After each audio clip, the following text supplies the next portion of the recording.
पानी पीना ज़िंदा रहने के लिए आपको पता है इंतहाई ज़रूरी वैसे ही है, और ख़ास तौर पर मौसम गर्मा में जिस्म में पानी की ज़रूरत और भी ज़्यादा बढ़ जाती है, क्योंकि गर्मी के मौसम में पसीना हमें ज़्यादा आता है और जिस्म में जो मौजूद हमारे नमकियात हैं वो पसीने के ज़रिए बह जाते हैं, हमारे जिस्म से निकल जाते हैं। तो जिस्म को पानी की कमी का शिकार होने से बचाने के लिए इस मौसम में ज़्यादा से ज़्यादा पानी पीना चाहिए हमें।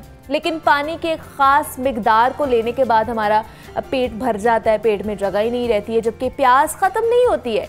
तो इस मौसम में अक्सर ऐसा सबके साथ हो रहा होता है। तो हमें अपने जिस्म में पानी की मिकदार को कैसे बरकरार रखना चाहिए, कौन कौन से मशरूबात का इस्तेमाल करना चाहिए और कौन कौन सी ग़िज़ाओं के इस्तेमाल से हम अपने जिस्म में पानी की कमी को पूरा कर सकते हैं, इस पर आज हम बात करेंगे। हमारे साथ इस वक्त मौजूद हैं डॉक्टर हिबा उस्मान हैं, क्लिनिकल न्यूट्रिशनिस्ट हैं। डॉक्टर हिबा, आपको वेलकम कहती हूँ जागो लाहौर में। कैसी हैं आप? मैं भी बिल्कुल ठीक ठाक। डॉक्टर हिबा, जिस तरह की गर्मी पड़ रही थी, अभी भी पड़ रही है, लेकिन आज थोड़ा सा मॉडरेट हुआ है हमारा मौसम लाहौर का, लेकिन गर्मी उसी तरह है, हब्स का मौसम उसी तरह है। तो इस मौसम में डिहाइड्रेशन बहुत ज़्यादा हो रही है, प्यास बहुत ज़्यादा लग रही है, दूसरी तरफ पानी की कमी भी हो रही है। तो क्या करना चाहिए हमें? जितना पानी पी रहे हैं उतना निकल भी रहा है, क्या करें?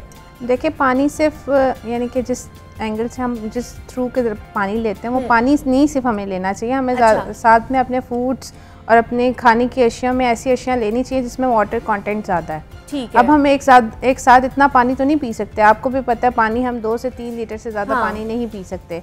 तो हमारी बॉडी जिससे वाटर कंटेंट हमारा लेवल पे रहे वो चीज़ें और वो फूड लेना बहुत ज़रूरी है, क्योंकि लोगों को उस चीज़ पे अवेयरनेस नहीं है। लोग कहते हैं हम 4 लीटर पानी पी लेते हैं और 4 ही लीटर पानी जो है ना पसीने से निकल जाता है, हम तो डिहाइड्रेटेड हो नहीं सकते। लेकिन ये दिमाग में कॉन्सेप्ट बिल्कुल गलत है कि पानी से ही सिर्फ आपकी डिहाइड्रेशन क्योर हो सकती है, क्योंकि आजकल जो मौसम चल रहा है उसमें बहुत ज़्यादा जो है ना डिहाइड्रेटेड पर्सन होता जा रहा है, क्योंकि हबस का मौसम है, बॉडी मेटाबोलाइज ज़्यादा हो रही है, फैट बर्न तो कम हो रहा है लेकिन डिहाइड्रेटेड ज़्यादा हो रहा है इंसान ना। तो उसमें ये होता है कि लोगों का वर्कआउट कम हो गया होता है। अब क्रॉस लिंक ये है कि लोग समझते हैं कि पसीना आ रहा है और हमारा वजन कम हो रहा है। नहीं, पसीना आ रहा है, वो जो स्वेटिंग हो रही है उसकी डिहाइड्रेशन हो रही है, ना कि वो मेटाबोलाइज कर रही है अपनी बॉडी को। क्योंकि जैसे ही पसीना आता है हम एडवाइस ये करते हैं कि आप अपना वर्कआउट स्टार्ट करें। आपको पता है बॉडी मेटाबोलाइज हुई होती है तो वर्कआउट नहीं करते इंसान, वो कहते हैं अब हमें इतना पसीना आ गया, अब तो हमारा वजन कम होना चाहिए, खुद ही कम हो जाए। लेकिन इस तरह नहीं होता ना, ताली एक हाथ से नहीं बचती है। आपको चाहिए कि दोनों चीज़ों को इक्वल एंगल में अपना। वो पसीना तो आपको गर्मी की वजह से आ रहा है, मौसम की शिद्दत की वजह से आ रहा है, वर्कआउट करने की वजह से थोड़ी ना आ रहा है। वो समझते हैं कि अब इतना पसीना आ चुका है, अब हमारा 3 से 4 किलो वजन तो आराम से कम होना चाहिए। तो वो ये कॉन्सेप्ट दिमाग में होता है और फिर जिसकी वजह से वो वर्कआउट नहीं करते। अब क्वेश्चन आता है कि इस मौसम में खाली पानी से तो हम गुजारा नहीं कर सकते ना, हमारा डिहाइड्रेशन लेवल कंप्लीट नहीं होता।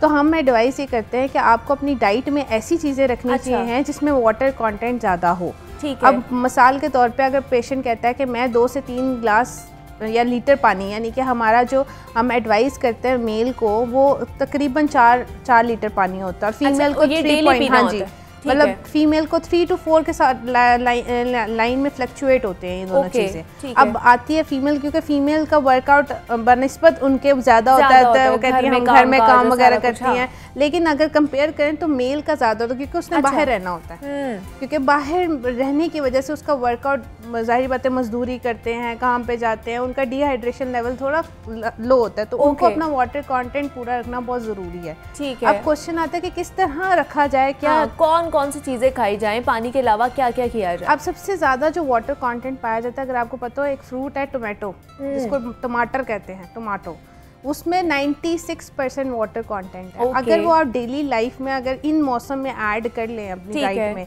अब फर्स्ट थिंग, मैंने आपको फ्रूट में अगर आप देखा जाए तो मैंने टोमेटो का नाम ले लिया है। वेजिटेबल में अगर मैं नाम लूँ तो cucumber is the biggest source, 94% उसमें जो है वाटर कंटेंट पाया जाता है अगर आप देखें तो। और वाटरमेलन 94। ये फ्रूट्स और वेजिटेबल को कंबाइंड फूड के तौर पर आप अपनी डेली लाइफ में अगर ऐड करें, मॉर्निंग के टाइम अगर आप 1 ग्लास जूस लेते हैं, अगर वाटरमेलन का ही जूस लेते हैं या फॉर एग्जांपल किसी और फ्रूट का जूस लेते हैं, तो वो आपकी बॉडी में as as a water content ही जाता है, लेकिन कोशिश करें वैसा फ्रूट है जिसका वाटर कंटेंट ज्यादा हो। जैसे मेलन है, वाटरमेलन है, इनका वाटर कंटेंट ज्यादा है। अच्छा, तो बनिस्बत अगर आप एप्पल का जूस लेना उसमें भी है, लेकिन अब तो मेलन और वाटरमेलन का सीजन चला गया ना, अब जो आगे सीजन आ रहा है, गर्मी बढ़ती जा रही है, इस सीजन में कौन कौन से फ्रूट्स में खा सकते हैं? अब इस सीजन मैंने आप सबसे बताया कि टमाटर का इस्तेमाल ज्यादा करें, ठीक है। क्यूकम्बर स्मूदीज का इस्तेमाल करें, क्यूकम्बर स्मूदी आप इजीली अवेल कर सकते हैं।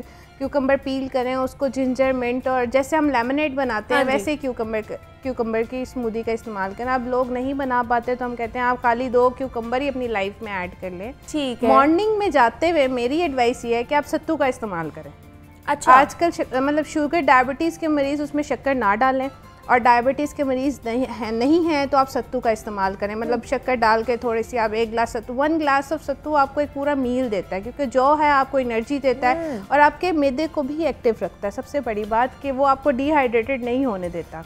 सेकेंड थिंग, आज तो ये सुबह के टाइम आप कह रही हैं कि सुबह के टाइम पीना चाहिए? हाँ जी, पी ले ये सत्तू आप किसी भी दिन किसी भी टाइम, लेकिन अवॉइड करें रात के टाइम पीने से। दोपहर में ज़्यादा तपिश होती है, हबस होती है, रात तो फिर भी ठंडी हो जाती है। एक और चीज़ जो है आजकल बहुत ज़्यादा लोग कहते हैं इमली आलू बुखारे का पानी पिए, लेकिन उसकी भी क्वांटिटी एक लिमिटेड क्वांटिटी। आप दिन को डिवाइड कर लें, हर दिन को, जैसे मंडे ट्यूसडे वेडनेसडे थर्सडे मैंने कल सत्तू पिया, आज मैं इमली आलू बुखारे का पानी पीऊंगा, ठीक है। नेक्स्ट डे मैं फिर जो है ना क्यूकम्बर स्मूदी ले लूँगी, या थर्ड डे मैं लस्सी ले लूँगी। लस्सी अब कोशिश, वेट गेन हो जाता है लस्सी से, तो कोशिश करें दही के सिर्फ दही में पानी डाल के उसको मतलब शेक करके आप पी सकते हैं। जैसे मतलब ये चीज़ें वो जिनमें जैसे सोया मिल्क और फैट, लो फैट में 92% वाटर कंटेंट होता है मिल्क में, तो आप इस एंगल से भी ले सकते हैं कि अगर आप दूध पी रहे हैं सुबह के टाइम, डिवाइड कर लेना कि रोज अगर आपने दूध पीना तो आपका वजन तो बढ़ाएगा ही बढ़ाएगा। आप एक दिन दूध, एक दिन सत्तू, एक दिन जूस, एक दिन जो है ना स्मूदी, एक दिन जो है ना आप स्ट्रॉबेरीज, अब तो सीजन नहीं है लेकिन जिस टाइम सीजन होता है लोग उसको भी अवॉइड नहीं करते। आजकल चेरीज बहुत आई हुई हैं, उनका जूस,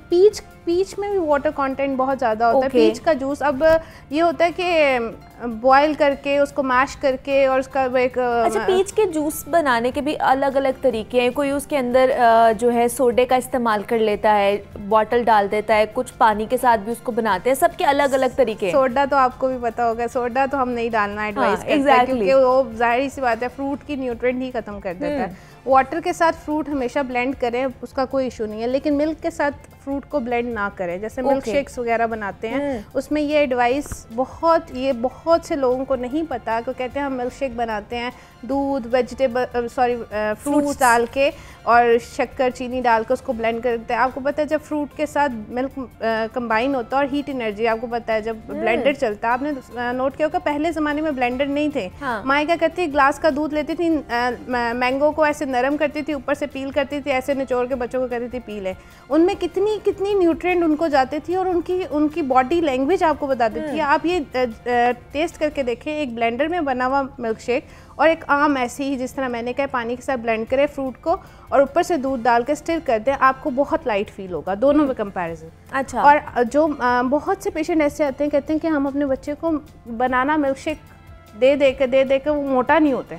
हाँ, ऐसे ही है ना, क्योंकि उनका वे ऑफ ट्रीटमेंट नहीं सही, जिस तरह देना चाहिए नहीं देते ना। तो ये चीज़ कुछ छोटी छोटी सी चीज़ें जो हम अपनी लाइफ में इग्नोर करते रहे, लेकिन उसकी बहुत इंपॉर्टेंस है आपकी लाइफ में। अब अगर आप बात करें कि जैसे सुबह के टाइम अगर आप जूस में कहती हूँ 1 ग्लास ऑफ जूस ऐड करना चाहिए। अच्छा, तो ये रूटीन में अगर ये सबकी डेली लाइफ में यूज होना चाहिए, मतलब बच्चे हो या बड़े हो। आप जूस नहीं ऐड कर सकते, आप फ्रूट का इस्तेमाल कर लें, कोई फ्रूट, एप्पल यूज कर लें, लेकिन कोशिश करें कि जूस, क्योंकि आजकल का जो मौसम है उसमें वाटर कंटेंट की चीज़ें ज़्यादा लेना ज़रूरी पड़ गई है, क्योंकि बॉडी डिहाइड्रेटेड हो रही है। डिहाइड्रेट की वजह से आपको आजकल डिहाइड्रेशन इतनी ज़्यादा है कि स्किन पे पैचेस बनने लग जाते हैं, ड्राइनेस इतनी ज़्यादा हो गई है कि मतलब स्किन कलर डल हो गया है, डार्क सर्कल्स हो जाती है और एक्ने प्रॉब्लम होना शुरू हो जाती है।